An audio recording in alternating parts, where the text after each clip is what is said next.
ये set number 6 है, history का चल रहा है और ये बिहार एसएससी, बीपीएससी, रेलवे या कोई भी स्टेट का एग्ज़ाम हो, सभी में जीके जीएस आता है। हिस्ट्री से टॉपिक वाइज़ है, आप जानते ही हैं। तो चलिए 6 नंबर प्रैक्टिस सेट चल रहा है और बिहार एसएससी वाले तो ज़्यादातर देखेंगे क्योंकि इससे ज़्यादा क्वेश्चन कहीं से नहीं आएगा। और टॉपिक वाइज़ प्लेलिस्ट बन रहा है, बनाया हुआ है और पुराना वीडियो को अगर आपको उसमें डाउट लगता है तो नया वीडियो मैं बना रहा हूँ, इसमें क्लियर हो जाएगा। तो चलिए फास्ट चलते हैं और ये समझिए आप मॉक टेस्ट दे रहे हैं, इसमें कोई डिटेल, कोई जानकारी नहीं। आपको डाउट लगे तो कमेंट बॉक्स में करिएगा, चेक करके बता दिया जाएगा। है आपके पास और फास्ट शुरू करेंगे। कश्मीर के अकबर नाम से जाना जाता है। तो कश्मीर के अकबर के नाम से जाना जाता है, कौन जाना जाता है बताइए? तो option number B Zainul Zainul अवीदीनी अवीदीनी है। तो दूसरा प्रश्न आप देखिए, उलू खां की उपाधि से किसे सम्मानित किया गया? बता सकते हैं? जल्दी बताइए, इसमें 4 ऑप्शन है, बताइए। तो आप बहुत अच्छे से जानते हैं बलमन का नाम था उलू उलूग खान, उलूग है, ठीक है? उलूग खान। आगे बात करें अगर मेरा एनसीईआरटी का दिल्ली सल्तनत का देखे होंगे तो आपको ये क्लियर हो गया होगा। तीसरा प्रश्न है अशोक के शिलालेख को पहली बार किसके द्वारा पढ़ा गया? तो अशोक के शिलालेख को पहली बार किसके द्वारा पढ़ा गया? तो आप जानते हैं जेम्स प्रिंसेप था, जो कि ऑप्शन नंबर बी दिख रहा होगा, सर जेम्स प्रिंसेप। क्लियर हो गए? इसके बारे में मेरा एनसीईआरटी में अगर पढ़े होंगे हिस्ट्री तीनों, तो आपको ये क्लियर हो जाएगा क्योंकि वारकरी संप्रदाय और ये भी पता है, ये आपको मिडिल हिस्ट्री है ना, उसमें ये जो भक्ति आंदोलन है उससे ये सवाल है। वारकरी संप्रदाय के प्रवर्तक थे, कौन थे बताइए? बहुत अच्छा क्वेश्चन है। तो ये थे आपका बी एकनाथ जी। एकनाथ थे वारकरी संप्रदाय के प्रवर्तक, मतलब जनक। 5वां प्रश्न की बात करते हैं। दिलवाड़ा मंदिर उदाहरण है। दिलवाड़ा मंदिर तो आप जानते हैं कि आगे कहाँ है? राजस्थान में। राजस्थान के कौन से पहाड़ पे? कमेंट करके दीजिएगा। और ये किससे संबंधित है? तो आप जानते हैं दिलवाड़ा मंदिर जो उदाहरण है वो हमारा जैन स्थापत्य से है, मतलब जैन धर्म से संबंधित है। चलिए छठे प्रश्न की बात करें। छठा प्रश्न है औषधि से किसका संबंध नहीं है? औषधि से किसका संबंध नहीं है? चिकित्सा से कहने का मतलब है कि संबंध नहीं है, नहीं पूछ रहा है, मतलब 3 होंगे और 1 नहीं होंगे, तो कौन नहीं है? तो छठे प्रश्न का याद रखिएगा, धन्वंतरी, चरक, सुश्रुत, सुश्रुत ये सब जो हैं, तीनों जो हैं औषधि मतलब चिकित्सा से संबंधित हैं, लेकिन भास्कराचार्य जो हैं ये चिकित्सा से संबंधित नहीं है। 7वां प्रश्न है कि किस धर्म में तीर्थंकर के नाम से 24 महान आचार्य हैं? तो आप जानते हैं 24वें तीर्थंकर जैन धर्म, है ना? जो कि आपको ऑप्शन नंबर सी दिख रहा होगा। इसमें तो आसान था। किस धर्म में तीर्थंकर के नाम से 24 महान आचार्य हैं? तो जैन धर्म। क्लियर हो गए? 8वें प्रश्न की बात करते हैं। 8वां प्रश्न है हड़प्पा के लोग प्रयोग करना नहीं जानते थे। देखिए जानते थे यहाँ पर होना चाहिए था, जाते थे। तो सी होगा लोहा। लोहा का ज्ञान नहीं था हड़प्पा वाले को, ये आप भी अच्छे से जानते हैं। 9वां प्रश्न। 9वां क्वेश्चन देखिए। 9वां प्रश्न है कि वह स्थान जो किसी समय का फ्रांसीसी उपनिवेश था, फ्रांसीसियों का उपनिवेश था, अब अरविंद आश्रम की मंजिल है, कौन-सा है बताइए? तो वो ऑप्शन नंबर सी पंडिचेरी। ठीक है, option number C Pondicherry. Clear हो गए? अब चलिए 10वें प्रश्न। 10वां प्रश्न क्या है सुनिए, सर्वप्रथम किसने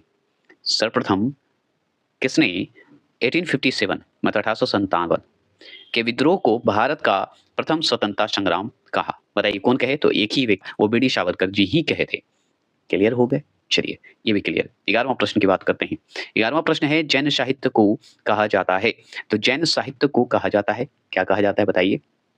तो सी आगम कहा जाता है। जैन साहित्य को आगम कहा जाता है। आगम है तो बहुत से कौन होगा बताइएगा? सभ्यता का उद्गम हुआ। तो सभ्यता का उद्गम जो है कहाँ से हुआ? यही सवाल पूछ रहा है। अब इसका जो है घाटियों से हुआ था, जो कि हम बहुत अच्छे से जानते हैं। सभ्यता का जो उद्गम है घाटियों से ही तो हुआ था शुरू, है ना? घाटी की तरफ रहते थे लोग। 13वां प्रश्न है बाबर ने तुझके ए बाबरी किस भाषा में लिखी थी? तो तुझके ए बाबरी जो लिखा गया था वो आप जानते हैं कि बाबर ने तुर्की भाषा में लिखा था। यहाँ पे तुर्की के साथ एक और ऐड कर दिया है, चुगताई। चुगताई तुर्की भाषा है, याद रखिए तुर्की में लिखा था।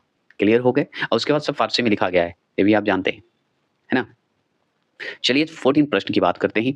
14 प्रश्न क्या है कि अकबर ने अजमेर स्थित शेख मुद्दीन चिश्ती को दरगाह की यात्रा की थी। तो दरगाह की यात्रा की थी, बताइएगा। अकबर ने अजमेर स्थित शेख मुद्दीन चिश्ती की दरगाह की यात्रा की थी, वो बताइए। तो बी होगा 1562 में, 1562 ईस्वी में की थी। 15वां प्रश्न जो आप देख रहे हैं, तूतीनामा किस संस्कृत ग्रंथ का फारसी अनुवाद है?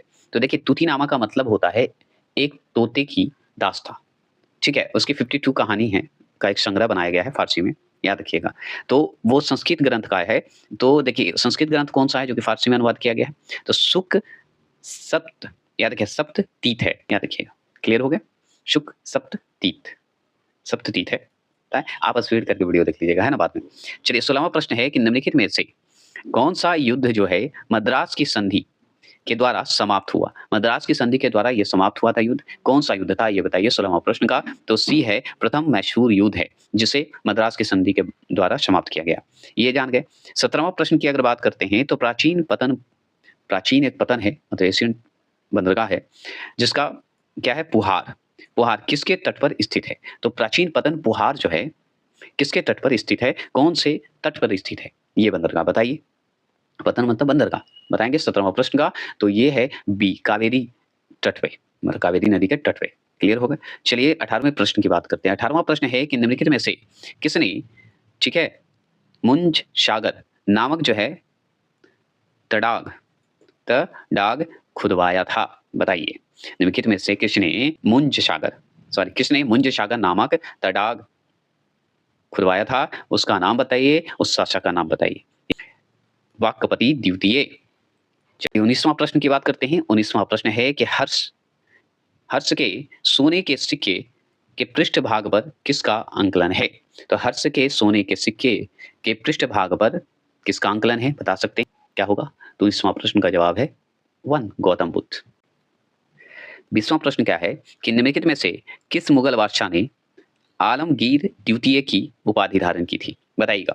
किस मुगल बादशाह ने आलमगीर द्वितीय की उपाधि धारण की थी? बता सकते हैं। 20वां प्रश्न का जवाब दीजिए। तो वो है option number B Shah Alam द्वितीय। कौन है? शाह आलम द्वितीय ने उपाधि धारण की थी, ये आप जानते हैं। 21वां प्रश्न की बात करते हैं तो 21वां प्रश्न है निम्नलिखित में से किसने ऐसे सिक्के जारी करने के आदेश दिए जिन पर हिंदू देवी की आकृति अंकित है, हिंदू देवी के चित्र अंकित हैं? तो कौन कहा था बताइए? कौन दिल्ली सल्तनत का शासक था? मुगल का था? कौन था बताइए? जो कि ऑप्शन के हिसाब से आपको बताना है। तो मोहम्मद गौरी था, ये जरूर ध्यान रखिएगा। मोहम्मद गौरी ने ही हिंदू देवी की आकृति अंकित की थी।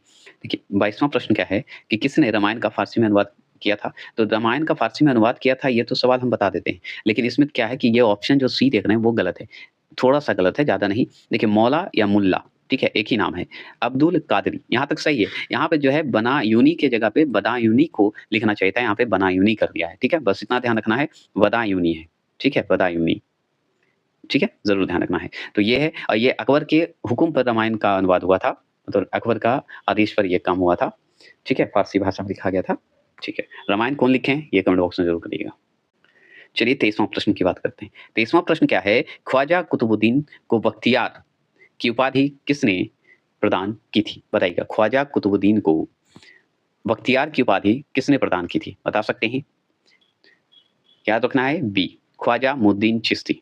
याद रखिए। निम्नलिखित में से कौन सा राजवंश जो है शैलकृति मंदिरों के निर्माण में अपने योगदान के लिए प्रख्यात है? बताइएगा कौन था? इस ऑप्शन के हिसाब से सभी तो अपनी जगह पे मंदिर बनाने में बहुत विशेष मतलब स्थान रखता है, लेकिन इसमें से और बताइए शैलकृति मंदिर को बनाने में, बताइएगा पत्थरों वाला। बताएंगे 24 का आंसर का जवाब दीजिए। तो राष्ट्रकूट, याद रखिए राष्ट्रकूट वंश। आगे बात करेंगे 25 क्वेश्चन है, 25 क्वेश्चन नंबर है कि पाल और प्रतिहार प्रशासन, प्रशासन मतलब पाल और प्रतिहार प्रशासन में पतला, पतला से तात्पर्य है। तो पतला से तात्पर्य क्या था? पतला 25 का आंसर का जवाब दीजिए। तो हम जानते हैं दान में दी गई भूमि को पतला नाम दिया गया था। क्लियर हो गए? 26 क्वेश्चन नंबर की बात करते हैं तो निम्नलिखित में से किसे उर्दू शायरी का जनक कहा जाता है? बताइए किसे कहा जाता है? तो आप अच्छे से जानते हैं उनके बारे में, बताइए। तो बी शमसुद्दीन वली को कहा जाता है, शमसुद्दीन वली को कहा जाता है। चलिए 27 क्वेश्चन नंबर क्या है कि जहांगीर की निम्नलिखित पत्नियों में से किसने आत्महत्या की थी? बताइएगा। जहांगीर की बहुत सारी पत्नी थी, अब उसमें से कौन आत्महत्या कर ली थी? बताइए। 27 का आंसर का जवाब दीजिए। तो 27 का आंसर होगा बी शाह बेगम। याद रखिएगा, शाह बेगम आत्महत्या कर ली थी, ये ध्यान रखना है। 28 क्वेश्चन नंबर की बात करें तो जातक कहानियां प्राचीन भाषा में रचित है। बताइए जातक कहानियां जो है प्राचीन भाषा में रचित है। जातक कहानियां बताइए कौन सी भाषा में होंगे? 28 का आंसर का जवाब दीजिए तो आप जानते हैं डी, पाली भाषा में। जहाँ तक बहुत से संबंधित है, ऐसे याद रख सकते हैं ना। 29वां प्रश्न है कि राज तरंगिणी जिसे सामान्य तौर पर किसी भारतीय द्वारा प्रमाणित रूप से भारत के इतिहास पर लिखी गई प्रथम पुस्तक माना जाता है, के लेखक निम्नलिखित में से कौन थे? लीजिए, ये आप जानते हैं कि कश्मीर पर लिखा हुआ है, पुस्तक है। कश्मीर के राजा पर लिखा हुआ है, शासक पे लिखा हुआ है, कहानी है, इतिहास है। तो वो लिखे थे कलहन जी। आप अच्छे से जानते हैं। 29 का आंसर का जवाब डी। चलिए, 30वां प्रश्न। 30वां प्रश्न क्या है कि किस दिल्ली सुल्तान ने घोड़ों को दागने की प्रथा प्रारंभ की? बताइए, किसने की थी घोड़ों को दागने की प्रथा प्रारंभ? बताएंगे तो सी, अलाउद्दीन खिलजी ने किए थे। ये आप भी जानते हैं। आगे बात करते हैं, 31वां प्रश्न की बात करते हैं तो पल्लव वंश का अंतिम शासक कौन था? तो पल्लव वंश का अगर अंतिम शासक अगर आपसे पूछ रहा है तो आप जानते हैं कि तो डी नंबर अपराजित वर्मन था। ये आप जानते हैं। क्लियर हो गए? 32वां प्रश्न है 16 संस्कारों में जो है उपनयन संस्कार किस क्रम पर है? 16 संस्कार होते हैं जिसमें उपनयन संस्कार है, किस क्रम पर है? बताइएगा। बताएंगे 32 का आंसर का जवाब दीजिए, फटाफट जवाब दीजिए। तो ए 11वें क्रम पर है, ये जरूर ध्यान रखना है। 16 संस्कार हम शॉर्ट में डाल देंगे। निम्नलिखित में से किस सिख गुरु के नेतृत्व में सिख राजनैतिक व सैनिक शक्ति के रूप में संगठित हुआ? यह सवाल दूसरा बार पूछा है, बस राजनैतिक शब्द डाल दिया है। बताएंगे। 33वां प्रश्न का जवाब दीजिए तो ये है डी, गुरु गोविंद सिंह ने शुरू किए थे, राजनीतिक रूप से भी और सैनिक शक्ति के रूप में संगठित किए थे। 34वां प्रश्न है मिर्जा गालिब किस सम्राट के समय में था? मिर्जा गालिब जो थे कौन से उस समय सम्राट था? बताइए, जो मिर्जा गालिब थे। बहुत फेमस है तो बी, बहादुर शाह द्वितीय के समय मिर्जा गालिब थे, है ना। चलिए आगे बात करते हैं। 35 क्वेश्चन नंबर है, देखिए चगताई, अब हम पढ़े थे चुगताई, ठीक है, एक ही शब्द है। चगताई तुर्क शासन भारत में किस नाम से जाना जाता है? तो हम जानते हैं, मुगल को जानते हैं, है ना। बताइए। यस, मुगल वंश, क्योंकि यही जो है एक बाबर अपना बाबरनामा लिखा था तुर्की भाषा में, है ना। 36 किस लेख में महात्मा गांधी को प्रोफेशनल रीडर्स रीडर्स ठीक है की संज्ञा दी थी? फटाफट। तो आप जानते हैं ए, फ्रेडरिक वी फिशर ने दिया था, ठीक है, लीडर बोला था, रीडर्स हो गया। 37वां प्रश्न की बात करते हैं। 37वां प्रश्न है कि निम्नलिखित में से किस अधिनियम द्वारा ईस्ट इंडिया कंपनी के व्यापारिक एकाधिकार को समाप्त कर दिया गया? बताइएगा, समाप्त कर दिया गया था कौन से एक्ट के तहत? ये बताइए। 37 का आंसर का जवाब दीजिए तो बी, 1813 के चार्ट एक्ट द्वारा समाप्त कर दिया गया था। अगर बात करें हम 38वां प्रश्न, मॉडर्न हिस्ट्री देखे होंगे तो ये वाला क्वेश्चन आपको क्लियर हो जाएगा। गुप्त काल में किस धर्म का सबसे अधिक विकास हुआ? बताइए, ये अगर मेरा एशियन देखोगे तो गुप्त काल क्लियर हो जाएगा।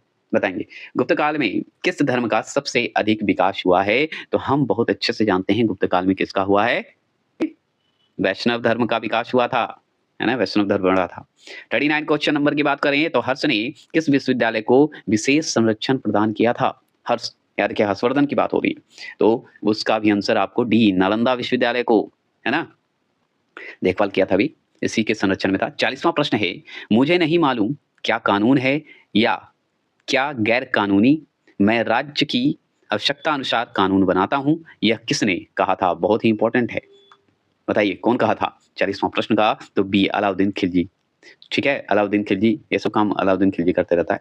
41वां प्रश्न है विधवा देखिए पुनर्विवाह एक्ट कब पास हुआ? बताइए, विधवा पुनर्विवाह एक्ट जो है कब पारित हुआ? ये बताइए, बहुत अच्छा क्वेश्चन है। तो ये है बी, 1856 में, 1856 में, ठीक है। चलिए, मतलब 26 जुलाई 1856 को लागू हुआ था। चलिए आगे बात करते हैं। 42वां प्रश्न है इब्न बतूता किसके शासनकाल में भारत आया? इब्न बतूता जो है किसके शासनकाल में भारत आया था? ये इंपॉर्टेंट बात है, बताइए। 42 का तो सी होगा, मोहम्मद बिन तुगलक, मोहम्मद बिन तुगलक। चलिए 43 की बात करते हैं। 43 है कि सयाना सयाना, ठीक है, सयाना ने वेदों पर अपनी टीका किस भाषा में लिखी? सयाना ने वेदों पर अपनी टीका किस भाषा में लिखी? बताएंगे। 43 का आंसर का जवाब देंगे तो सी, संस्कृत। 44 क्वेश्चन नंबर की बात करें तो माउंट आबू के दिलवाड़ा मंदिरों का निर्माण किसने कराया? ठीक है, 44 का तो बी, चंदेलों ने। ठीक है। 45 क्वेश्चन नंबर है, तुर्कान ए चिहाल गानी कौन थे? बताइए। 45 का आंसर का जवाब दीजिए। तो बी है। 40 तुर्क अमीरों का समूह को कहा जाता था तुर्कान ए चिहलगानी। अगर बात करें 46 क्वेश्चन नंबर है कि भारतीय उपमहाद्वीप के किस भाग में हड़प्पा संस्कृति का उदय हुआ? बताइएगा। हड़प्पा संस्कृति का उदय हुआ, 46 का आंसर का जवाब दीजिए। तो सी, उत्तरी पश्चिमी। 47 की बात करते हैं, तो भारत की राजधानी पुरानी दिल्ली से नई दिल्ली कब स्थानांतरित की गई? कब स्थानांतरित की गई? बता सकते हैं? तो डी, 13 फरवरी 1931 को। 13 फरवरी 1931 को की गई। बात करते हैं 48वां प्रश्न की बात करते हैं, तो रविंद्रनाथ टैगोर द्वारा रचित गाना जन गण मन सबसे पहले जनवरी 1912 में किस शीर्षक से प्रकाशित हुआ था? बताइएगा। कौन सा शीर्षक से प्रकाशित हुआ था? बताइए। 48 का तो आप जानते हैं ए, जय हे। जय हे से प्रकाशित हुआ था। किससे हुआ था? जय हे से प्रकाशित हुआ था। ये क्वेश्चन आपको कहीं नहीं मिला होगा, लेकिन ये पूछेगा ये क्वेश्चन, ध्यान रखिएगा। बात करते हैं 49, दीन इलाही बनने का मूल उद्देश्य था। तो दीन इलाही बनने का मूल उद्देश्य क्या था? बता सकते हैं? तो हाँ, विश्व बंधुत्व से जुड़ना, विश्व बंधुत्व को बढ़ावा देना, याद रखना है। 50 प्रश्न है कि ड्रेन का सिद्धांत किसने प्रतिपादित किया था? तो ड्रेन का सिद्धांत जो है किसने प्रतिपादित किया? तो वो भी दाराभाई नौरोजी ने किए थे। क्लियर हो गए? चलिए, तो ये हो गए आपके 50 क्वेश्चन क्लियर। तो चलिए फिर मिलते हैं 8वां प्रैक्टिस सेट के साथ, सॉरी 7वें प्रैक्टिस के साथ नेक्स्ट